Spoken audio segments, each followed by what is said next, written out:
Welcome back to the channel all. Tim here, joined by my favourite German, my favourite co-presenter guy. Today looking back at the Fulham result midweek, loss against Manchester United at home 2-1. And then later on in the show, just going to be looking forward to the Burnley game on the weekend, which will be the fourth round of the FA Cup. Loss to Man United, to be fair, probably over the balance of play, a deserved loss as well. But had some bright sparks, bright spells in possession, but at the end of the day, probably deserved to lose that one. Yeah, I think so. It was the game what we expected. You know, I think we did a really good job. Yeah, we tried to create our own chances and defended well in the first half as well. And a little bit unlucky that we get the equalizer in the 22nd minute, I think, from an error from Ariola. But yeah, all in all, it was like a deserved win for United. Yeah, it's been a tough run of games, to be honest. Like Spurs, then Chelsea, then Man United. And you can see, like, especially towards the second half, we were tired. Because we've used the same team again. We'll go through the team now. So, two changes. So, Ariola in goal again. The back five, Tate, Brian on the wing backs, and then Aina, Anderson, and Adarabayo in the midfield, middle three, sorry. Then we had a midfield 3/4 of Anguissa, Reed, Ruben Loftus-Cheek, and Lookman and Cavallero rotating left wing to striker to right wing. It was kind of fluid like we've seen recently. Nice to see Ruben Loftus-Cheek back in. Obviously, he was a miss against Chelsea. He tried. Not much happened with him, really. Joe Bryan as well. I mean, I don't think it would have mattered if you'd had Brian Robinson or Ruben Loftus-Cheek or Onama or someone else in the midfield, because at the end of the day, Man United were just a better team. Yeah. I think the midfield did a good job, because Manchester United didn't have that much clear chances in the first half. So they tried to avoid situations to push Manchester United towards their own goal. So, yeah, Loftus-Cheek, he's a good player. He can make an impact, but the support cast, except of Anguissa, is not there to make his game. They are making a good game, but to suit the playing style of Loftus-Cheek, not yet. Yeah. And the front two, Lookman and Cavallero, always a big effort from Cavallero. Yeah, again, but a little bit unlucky, because for me he looks always like a little bit lost, because he don't have that much support in the front, because we don't have a clear striker playing. Yeah, that's not his position, Cavallero. Yeah, as a striker, so he's kind of filling in. Yeah, that's why he don't have like the view with his back to the goal, always like playing. It's not his playing style. Yeah. And Mito would be better on a different striker. Even with Mito in there, it's of course hard, because Manchester United have good defenders as well. Yeah, and we are not so deep in their half of Manchester United to can play out Mito with strength. Yeah. We started well, so same kind of confident position we've been seeing over the last few games as well. So good passing, good movement. Rewarded with a great goal. Anguissa finds space between Man United's two centre-backs. I don't know what they were doing, Maguire and Bailly, so far apart. Ball sliced through the middle. Lookman touch, onside. Nice finish as well, to be honest, because it's that's not an easy finish to go across the goalkeeper as well, and especially a goalkeeper like De Gea, who's a top keeper. So bang into the bottom corner. As I say, rewarded for that start. But then I felt like we just dropped off a bit, and Man United just got more and more into the game, and then they kind of just took over, didn't they? Yeah, but you should expect it when you play against United, especially when you like shoot the first goal. It's hard to avoid that, because that they will be very dominant then and try to push for a goal as well. Yeah, because it's hard. They have the players for it. And you can try to get your chances out of it, but it's quite hard. So I think even then we did a good job defensively to avoid big clear chances for them. Yeah. We did so well defensively, and then the goal came from an error. It's so unlucky. Again, Ariola, I mean, I love the guy. He's played so well this season, but that's 2 errors in 2 games. I'm not going to go mad and say drop him, because I still think he's our best keeper, but it's just frustrating to see 2 crucial errors in 2 games. Very similar as well, actually, because the one against Chelsea, he puts it back into the danger zone. This one, again, he palms it into the danger zone, and Cavani's there to slam it home. And you can't give a player like Cavani that kind of just invitation to score. It's a classic error from a goalkeeper who puts the ball back in the danger zone. Yeah, it should can go everywhere, like outside the stadium. For a corner or free throw or whatever. But of course, if you know you can't just kick it out of the box. You know what I mean? Just do something. But this is very dangerous. Even like for the own defenders, yeah, because it's easy that they can touch the ball and make even more errors than in the box. You know? Just get rid of it next time, innit? I mean, Bruno Fernandes then had a shot. I think Areola parried it wide. Maguire had a free header from a corner wide. So they were dominating the first half. But we gone at half-time 1-1. And to be honest, it's decent, to be fair. Because United, like, as much as I know you don't really appreciate their kind of playing style, they are still top of the league. So you have to say at half-time against United, 1-1 is a decent result. But then second half, I mean, poor Pogba, he decides to turn it on against us. But it was quite late, no? I think in the beginning of the second half, we tried the same we did in the first half. We tried to attack. We didn't force to create chances so that we are vulnerable in the back. But we tried to create our chances, and if we were a little bit more lucky, maybe we could have like a goal as well. Straight after the. That's the thing. We're just not clinical enough. Like we create good football and we play good football, but there's just no end product. The last percentage of success is like missing. You have all the tools now. The defenders are working good together most of the time. As the midfield as well. Even when you rotate it a little bit, it's still thinking, wow, it's a good lineup. And the front as well. They put a lot of effort in it all the time. Make a lot of ways.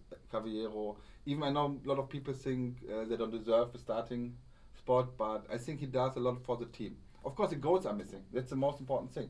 And even with Mitro in there, we didn't have the luck to score many goals. It's true. So we just need another striker, like another type of striker, not like a box striker like Mitro. We need like I don't know how you say it, like a hybrid between Caballero and Mitrovic. You know what I mean? Like someone who can play outside the box and in the box. You like an all-around striker, I would say. We need a striker, 100%. And the thing is, it's already the 22nd today, so we're really pushing it tight. We've only just got over a week to go for the transfer deadline day, and we still have had no activity. Back to the game, Pogba scores an absolute banger. I know you're not too happy with the defending again. No, because the defending, everybody who saw it, maybe you didn't saw it in the first time, but when you have like the review and the replays of it, like they showed a lot of times, you could see that 4 Fulham defenders with no purpose there at all.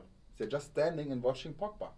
Because they're not like they're covered someone. They covered the room, but there was no room basically for Pogba to go to.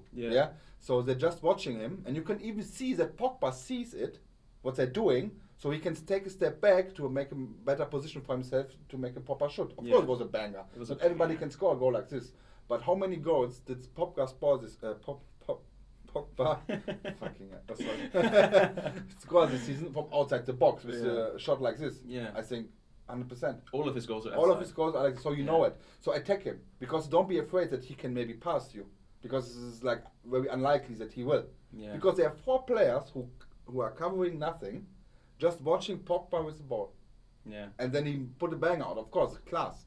But shouldn't that happen, in my opinion. In Pogba's defence, what a strike. I mean, no, I said it was a banger. It was a banger. Cuts in from the right on his left foot, slams it across the goalkeeper into the bottom corner. But from a defensive point of view, it's frustrating. And again, it's like it's an error that leads to a goal. Every time our defence switches off just for a second, you've seen it in other games, we just get punished. And that's the difference of the Premier League. Like, it just takes a world-class player, not even a world-class player, just a top player in the Premier League, and they will punish you. To hit the ball like that, and goes in the corner, like even Areola is a good keeper, especially with shots like this. You know, he has his errors with crossings, but normally when but you can't reach it. It's just too good. This is his class. I'm not a big fan of him, but this is his class because he knows what to do in kind of situations. And he took totally advantage of our passive defending in that situation. Frustrating.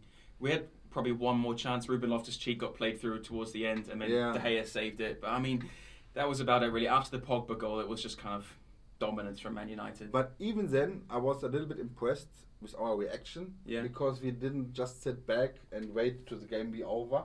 We tried. Of course, you have to be careful when you try in a situation like this, because Manchester United, of course, is very dangerous. When you give them too much space, they can score easy another goal.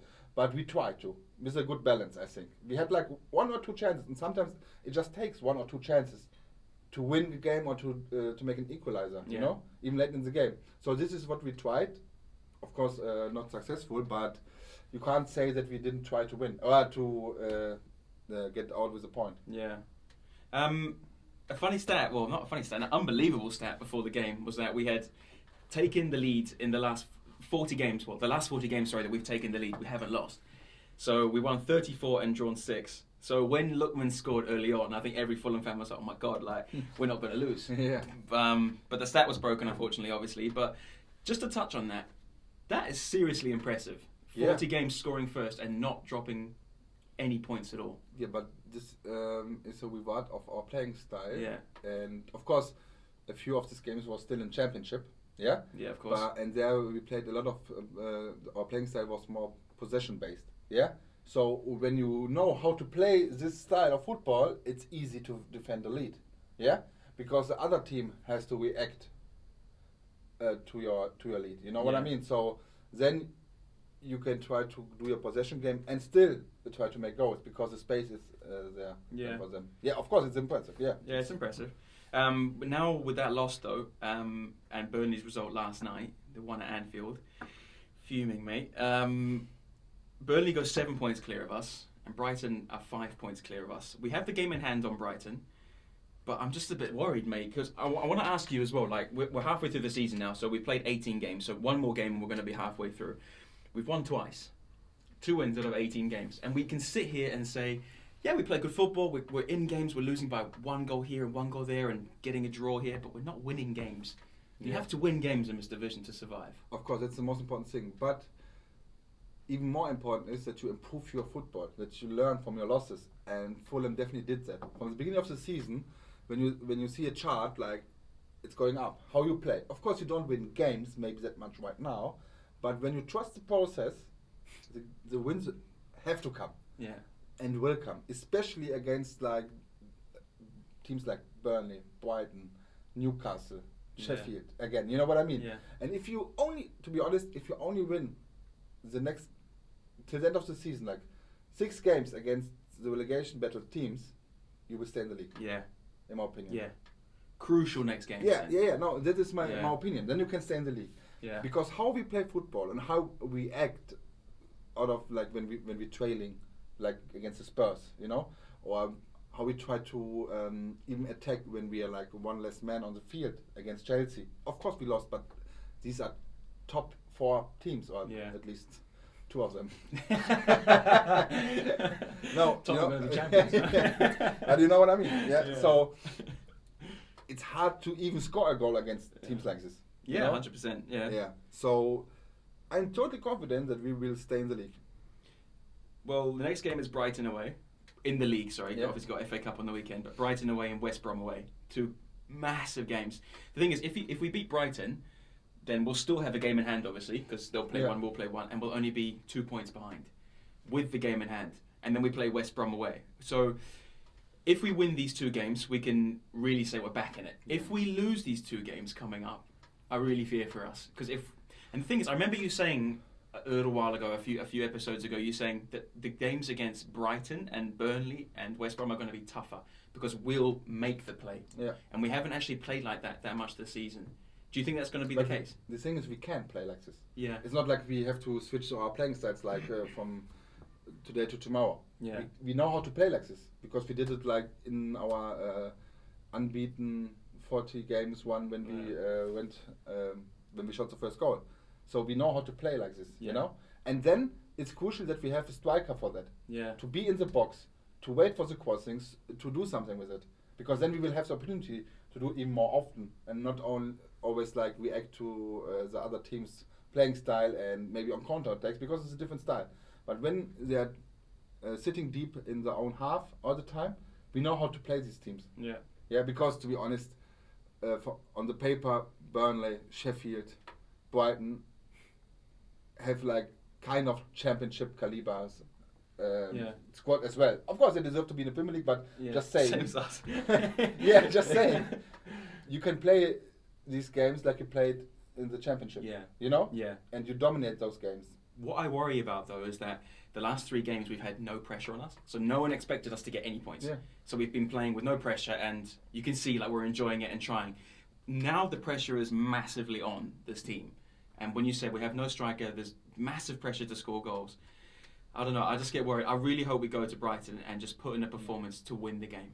The most important thing is that Scott Parker can tell the guys just continue playing like you play right now. Same effort. Because it's not bad how we're playing. You know, play like this, then the success will come. Because when you now change things too much again, it just would be a mess then. You know, so just continue to do it like this. Then the wins will come. I guarantee you that. Trust the process. Trust the process, bro.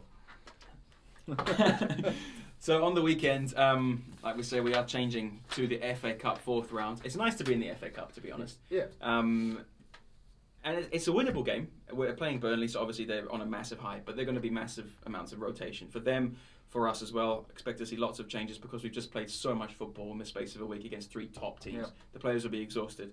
We'll probably play the same formation again, just with different players, obviously. But if you win this game against Burnley, we go into the last 16. And then we've already got the 5th round draw as well, which is either Bournemouth or Crawley at home again. So a cup run is possible. Like, I don't want to get ahead of myself and think we're going to win the cup. But if we go to the quarter-final and we get a good draw and we go to semi, we go to Wembley. Tom Kenny at Wembley, mate. Yeah. Name a better love story. If there's someone who knows how to win at Wembley, it's Tom Kenny, I would say. Yeah. There's I think no person on earth who lifted the trophy twice there. Except the other Fulham players. Captain. That's the first one. Yeah, the first one to actually lift it. Yeah. To be honest, till now, because the main focus is of course staying in the Premier League, till now it was just a bonus to win the FA Cup as well. Yeah. But when you can win against Burnley and then reach the quarterfinals, and you know your opponents already, and they're definitely beatable, then why not go all the way? Yeah. Yeah, I know it sounds mad.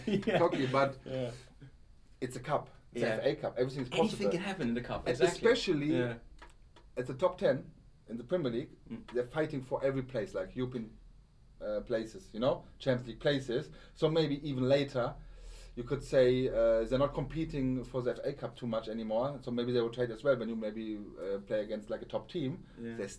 Why not? It's the cup. Well, in the cup, everything is possible. Even if we get to the final and we're against like a top team, I'm not sure if the rule is still the same. But if they win the FA Cup, but then they also qualify for Europe in the league, doesn't the loser go to Europe or something like this? I think then the 7th place from the league goes. Okay, it used to be. I'm not 100% sure. I know in Germany it's like this.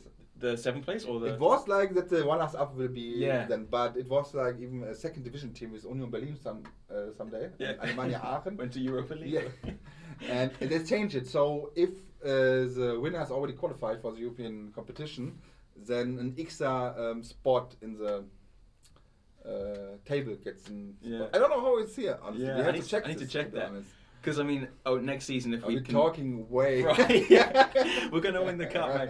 The thing is, like, if we can travel, if there's no COVID, we'll go to random places in Ukraine and maybe watch I don't know, some Maccabi Haifa and something like Israel. That. No, I would love that. Then you can make like Fulham Beyond on the road, you know. Definitely, away days in Maccabi Tel Aviv, quality. But yeah, we're getting way ahead of ourselves. Yeah. Obviously, we've got Burnley first and the 4th round on Sunday. Yeah, so hopefully we win the game. It's more as well to get confidence back because you've just had such three such tough games. If we win this game against Burnley, the confidence is back again to go into the Brighton game and try to win. And another thing is as well for the players who are not playing on a regular basis in the Premier League, to show themselves that they are there when they are needed. You know what I mean? Because you see how fast it can be that people are booked, like Kavarit or Robinson or out, so someone has to step up from the 2nd row. Yeah. You know? And this is crucial for us that we know that there are people who can play as well. You know, not only we have starting 11 and after that is nothing in the back. Because they're also playing for the position in the Premier League squad, the 25-man, because at the end of the month, obviously, we have to submit another 25-man squad. Yeah. And they won't play in the Premier League. It's too crucial for us to keep the best players for the Premier League. So really, this is probably going to be the only opportunity they have. Yeah. So yeah, looking forward to it on Sunday, 2:30. Hopefully a win for Fulham to get us back in winning ways. Anything else from you, mate? No. Cool. Thanks for joining in. If you do have any thoughts about what we've just talked about or any predictions of the game on Burnley, hey, what is your prediction, by the way? Do you think we'll go through? I think we go 3-0. 3-0? Yeah. A big battering? Yeah. Yeah. Because Burnley is now too cocky because they've won at Anfield. And you know, it's the Premier League. You win against Liverpool, lose against Fulham. I would be like, it's a picture perfect for the Premier League. I think it's going to be a bit closer because I think Burnley are good defensively. I'm going to go 1-0 or 2-1. There'll be 1 goal. I'll stick with 1-0 then. There is no or. Okay. I'll stick with 1-0 Fulham because I think it will just be. I think Mitrovic or something will just have too much for one of the Burnley substitute defenders or something like this. It'll be a tight game. But anyway, guys, looking forward to seeing you next time. And thanks for tuning in. Thank you very much. Bye bye. Wiedersehen.